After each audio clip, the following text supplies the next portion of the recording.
The massive ship's engines hummed quietly as it approached the designated meeting point. Earth's first faster-than-light vessel, the UES Prometheus, carried humanity's hopes for joining the galactic community. Admiral Thomas Black stood at the bridge, his weathered face reflecting decades of military service. The ship's AI displayed a holographic countdown. 30 minutes until their scheduled meeting with the Galactic Council representatives. The crew worked efficiently at their stations, each movement precise and practiced. They had trained for years for this moment, though nothing could truly prepare them for humanity's first official contact with advanced alien civilizations. Multiple ships detected, called out Lieutenant Wilson from his sensor station. 5 vessels, configuration matches the Council blueprints we received. The alien ships were beautiful in their otherworldliness, smooth curves of what appeared to be living metal, glowing with internal energy. They made the Prometheus look crude by comparison, despite being humanity's crowning achievement. The main view screen activated, revealing a tall, elegant being with silvery skin. This is High Speaker Reed of the Galactic Council. You will hold position for inspection. Admiral Black straightened his uniform. This is Admiral Thomas Black of Earth. We're honored to. Silence. The High Speaker interrupted. Your credentials will be verified first. We do not conduct dialogue with unproven species. The Admiral's jaw tightened, but he maintained his diplomatic composure. Hours passed as the Council ships scanned the Prometheus, their energy beams crossing the hull repeatedly. Finally, the High Speaker returned to the screen. His expression carried what could only be described as disgust. We have reviewed your species' history. You are warmongers, primitives who still fight among themselves. Your technology is crude, copied from fragments you discovered. You are not ready for Council membership. With respect, Black responded, humanity has made great strides. We've unified our planet, eliminated poverty, developed clean energy. You developed faster than light travel by accident. Reed sneered. You are dangerous children playing with forces you cannot comprehend. The Council denies Earth access to galactic trade routes and technology exchange. Return to your solar system. Further attempts at contact will be met with force. The bridge crew sat in stunned silence. Years of preparation, the hopes of billions, dismissed in moments. Admiral Black's hands gripped the command chair's armrests until his knuckles went white. Very well, he said quietly. We will withdraw. But know this. Humanity has faced prejudice and dismissal throughout our history. Those who underestimated us rarely had the opportunity to repeat their mistake. The High Speaker's expression shifted slightly. Was that uncertainty? Fear? Is that a threat? Primitive? No, Black replied. Merely a lesson from our history that you chose not to study. Prometheus out. As the ship turned for home, Lieutenant Wilson spoke softly. Admiral, they're transmitting on all frequencies. They're mocking us, sir, broadcasting our dismissal to every species in range. Black nodded slowly. Record everything. Every word, every scan they performed, every moment of disrespect. Earth needs to see this, needs to understand what we face. What do we do now, sir? The Admiral watched the alien ships grow smaller on the view screen. Now we prove them wrong. They think we're primitive. Fine. They think we're dangerous. They have no idea. Humanity has lost its patience with bullies and tyrants. The galaxy will learn that lesson, one way or another. As the Prometheus engaged its drive, Black sent a priority message to Earth Command. First contact failed. Council hostile and dismissive. Recommend immediate implementation of Ghost Protocol. The gloves are coming off. The colony alarms blared across New Hope settlement, warning of another pirate raid approaching. 3 months had passed since the Galactic Council's rejection, and the attacks had grown increasingly bold. The settlement's shields hummed to life as families rushed to underground bunkers. Admiral Weber watched from the Defense Command Center as red dots appeared on the tactical display. How many this time? 5 ships, sir, reported Officer Miller. Bigger than last time. Energy signatures match Council-approved weapons. The unspoken truth hung in the air. These weren't independent pirates. Someone was supplying them. The raiders struck hard and fast, their energy weapons hammering the colony's shields. But this time, something was different. Weber allowed himself a small smile as the pirates fell into position. "Launch Operation Payback," he ordered. Hidden defense platforms, disguised as debris and asteroids, suddenly powered up. The pirates found themselves caught in a crossfire of experimental human weapons. 2 raider ships exploded immediately, their shields useless against the new technology. "Sir, they're trying to retreat," Miller called out. "But the quantum net is active." The invisible web of energy fields trapped the remaining pirates, preventing their escape. Weber opened a channel to the lid ship. "This is Admiral James Weber of Earth Forces. Your ships are disabled. Surrender or be destroyed." The response came in the typical sneering tone they'd grown used to. "You primitive fools. The Council will hear of this outrage." "Good," Weber replied. "Let them hear how their pet pirates failed, how their supposedly superior technology couldn't save them from human ingenuity." The battle ended quickly. As security teams boarded the captured vessels, they discovered something disturbing: detailed maps of human colonies, Council-grade weapons, and official clearance codes. Weber composed his report to Earth Command with growing anger. The evidence was clear. The Council wasn't just ignoring the pirate attacks. They were orchestrating them, testing human defenses, trying to force Earth back into isolation. In his private office, Weber reviewed classified footage from hidden probes. The pirates had hit 17 colonies in 3 months. Families displaced, homes destroyed, lives lost. All because humanity had dared to reach for the stars. "Play the message again," he ordered his eye. The high speaker's dismissive words filled the room. "Dangerous children playing with forces you cannot comprehend." Weber's hand tightened around his coffee mug. "They want to see dangerous.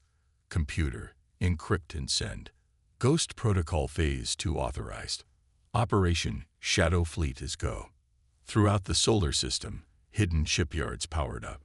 Teams of engineers and scientists, working in secret since the Council's rejection, moved into high gear. New ships took shape in the darkness between planets, incorporating technology reverse-engineered from the captured raiders. On Earth, military leadership met in secure bunkers. The evidence from the pirate ships confirmed their worst fears and justified their most aggressive plans. "They think we're primitive," Weber told his fellow commanders. "They see our mercy as weakness, our diplomacy as fear. Fine. Let them underestimate us. While they mock and dismiss us, we'll build, we'll learn. And when the time comes, they'll discover exactly what humanity is capable of when we lose our patience." The Ghost Fleet grew in silence, waiting for the moment to strike back. The Council's arrogance would be their downfall. They never imagined that the primitive humans could match their technology so quickly. They would learn their mistake too late. The next pirate raid would find more than a simple colony waiting. Humanity was done playing defense. Commander Anna Reed stood in the massive hidden asteroid facility, watching automated systems construct humanity's newest warship. Deep within the belt between Mars and Jupiter, the secret shipyard was just one of dozens scattered across the solar system.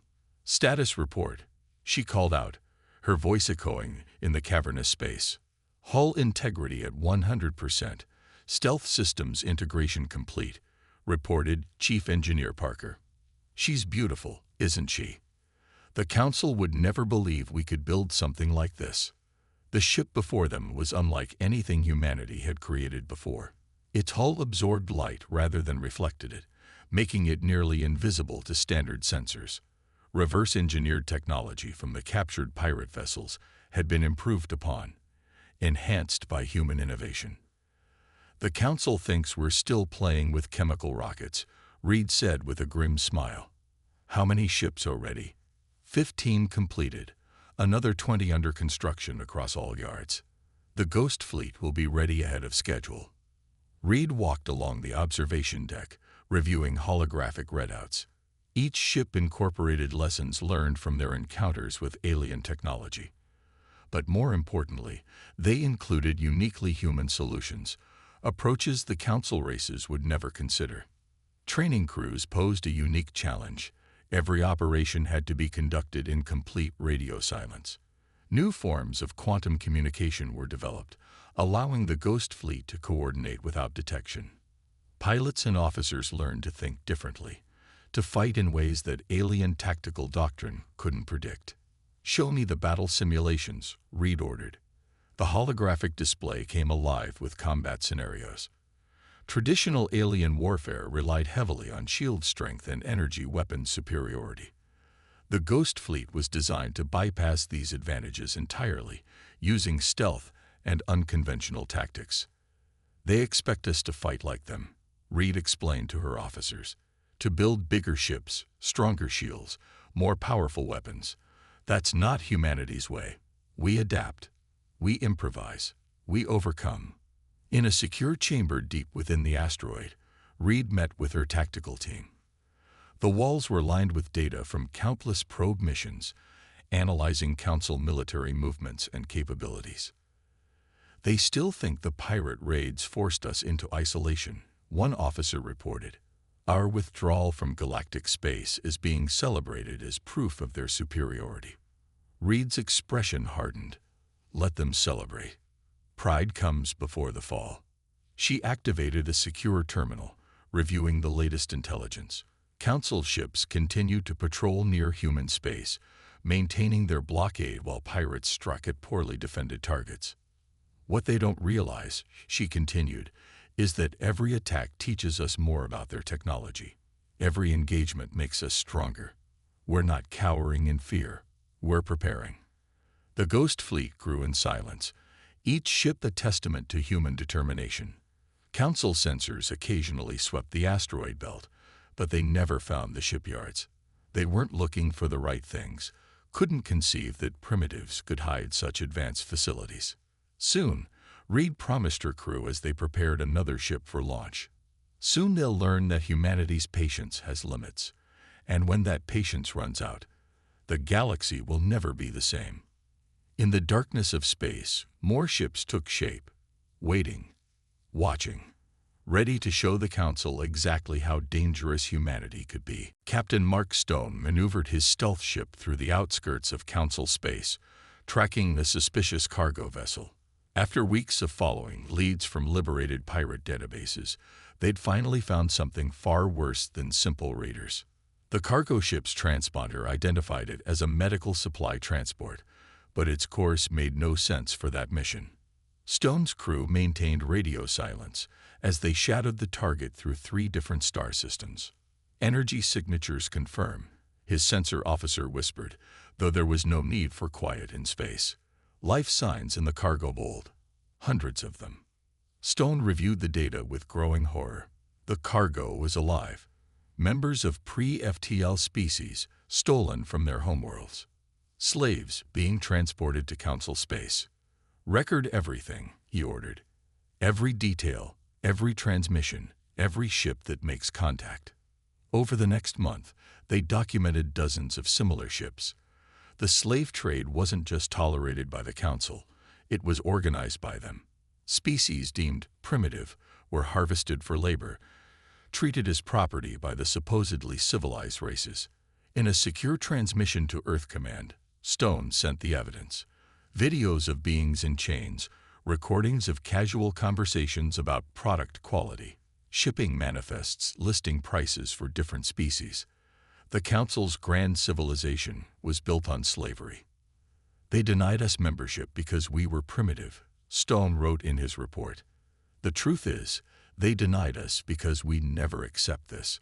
They knew humanity would never stay quiet about their crimes." The response from command was immediate. "Continue surveillance. Track everything.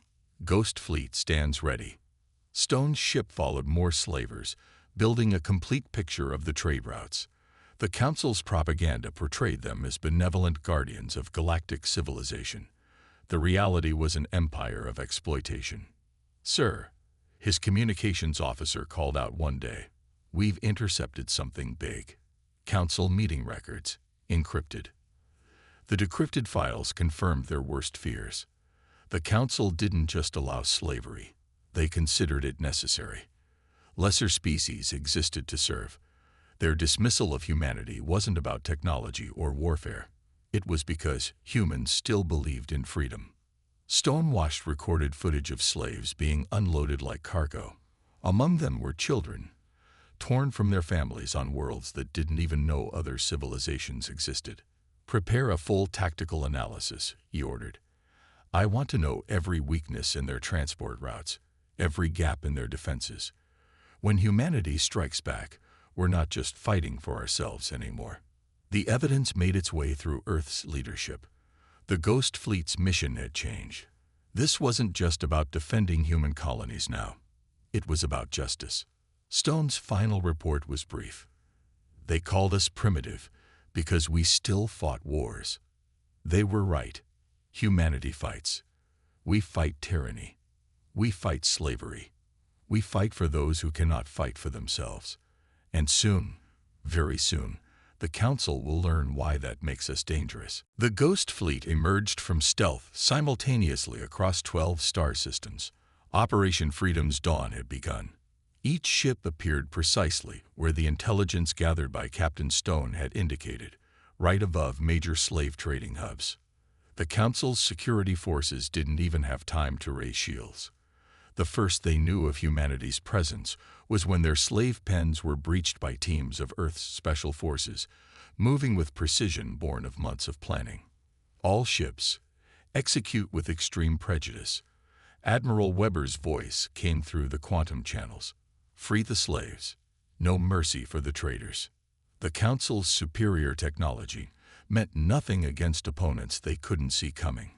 Human ships, incorporating both stolen and innovated tech, tore through defensive lines like paper. Decades of dismissing humanity as primitive meant they had no doctrine for fighting an enemy this creative. In orbit above the trading hub of Port Nexus, Commander Reed's flagship disabled 3 Council cruisers without taking a single hit. "Target their communication arrays first," she ordered. "Don't let them call for help." On the surface, Earth forces moved with mechanical efficiency. Slave pens were opened, guards were neutralized, and medical teams rushed to help the victims. Species from 100 worlds looked up in shock as their chains fell away. "We tracked their ships," Stone reported from his sector. "Found their hidden routes, their secret facilities. They never imagined we could reverse engineer their stealth tech so quickly. Pride made them sloppy." The Council's response was too little, too late. By the time their main fleet arrived, the damage was done. Millions of slaves had been freed, their transportation networks were in ruins, and humanity's ships had vanished like ghosts.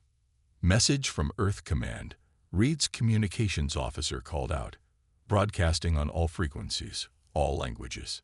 The message was simple. "To the Galactic Council, you called us primitive because we still fought wars. Today, you learn why. We fight for freedom. We fight for justice. We fight for those you enslave. This is your only warning. End the slave trade, or we end it for you." In the aftermath, the Council's carefully maintained image crumbled. Other species, seeing the truth revealed, began to question. Whispers of rebellion spread through the ranks of their own military. The Ghost Fleet didn't wait for their response. More raids followed, each more devastating than the last. Council leadership, used to giving orders from safe distances, found themselves exposed and vulnerable. "They're mobilizing their main battle groups," Weber noted, watching the tactical displays. "But they still don't understand. We're not fighting their kind of war. We're fighting humanity's way." The liberated slaves told their stories. Species after species learned that the primitive humans had done what the Council never would, fought for someone else's freedom. Freedom's dawn was just the beginning. The Council's grip on power was slipping, and humanity's patience had run out entirely. The Council's once mighty chambers erupted in chaos as news of another human raid spread through their ranks. Their carefully constructed order was crumbling, and the liberated slaves weren't staying quiet. The latest reports show 17 member species in open revolt. A council aide reported, his voice trembling. They're demanding immediate reforms. Many are pledging allegiance to Earth's cause. High Speaker Reed, who had dismissed humanity months ago, faced the angry assembly. His silver skin had lost its luster, dulled by stress and fear. We must negotiate with these primitives. Those primitives just destroyed our largest slave market, shouted a representative. Their ghost fleet appears and disappears at will. Our shields are useless. Our weapons can't target them. And now our own people turn against us. The human diplomatic network, established in secret during their apparent isolation, was bearing fruit. Every freed slave became an ambassador for Earth's cause. Species that had feared the Council for centuries now saw an alternative. Admiral Weber watched the Council's chaos unfold through hidden surveillance. They're fracturing exactly as predicted. Their own arrogance is their weakness. The Council attempted to maintain control through force, but their military was in disarray. Ships refused orders, crews deserted, and colony after colony declared independence. The Ghost Fleet's tactics had exposed the truth. The Council's power was built on fear, not strength. We're receiving transmissions from multiple Council worlds. Commander Reed reported. They're requesting Earth's protection, offering to join our alliance. The Council's desperate attempts at appeasement came too late. Their offers of limited membership for humanity were met with silence. Their threats of retaliation were met with more precision strikes. They still don't understand, Stone observed, watching another slave world declare independence. We're not fighting for membership in their corrupt system. We're dismantling it. Earth's diplomatic corps worked tirelessly, helping newly freed worlds establish governments, mediating disputes, and building a new galactic order. The Council's remaining loyalists found themselves increasingly isolated. Your civilization is falling, Weber transmitted to the Council chambers.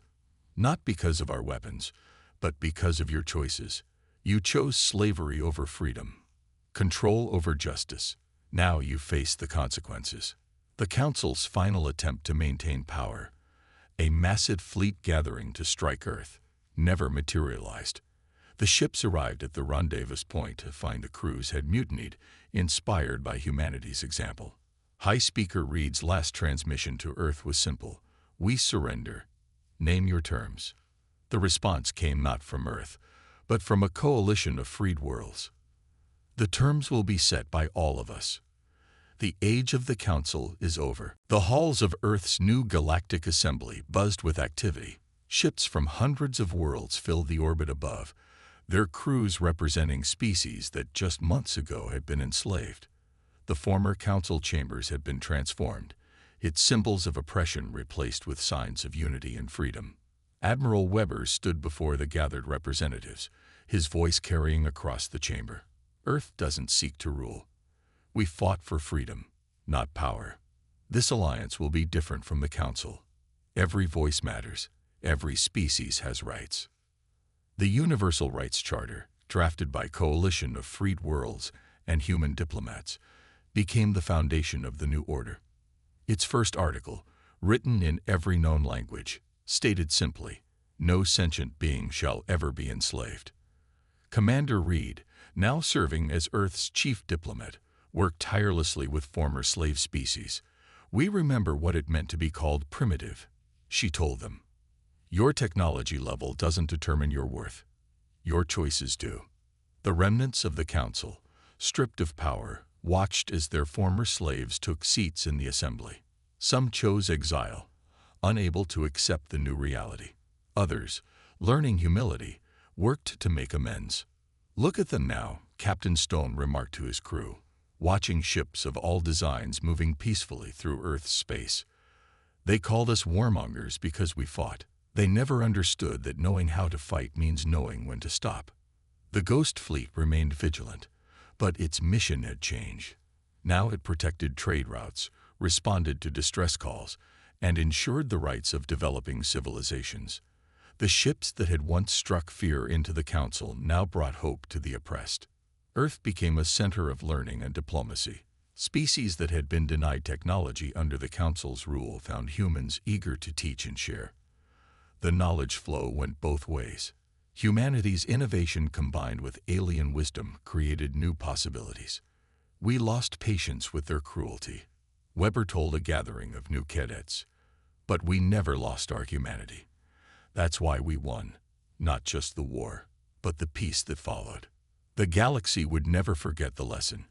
Those who claimed to be most civilized had embraced slavery, while the primitives they mocked had fought to end it.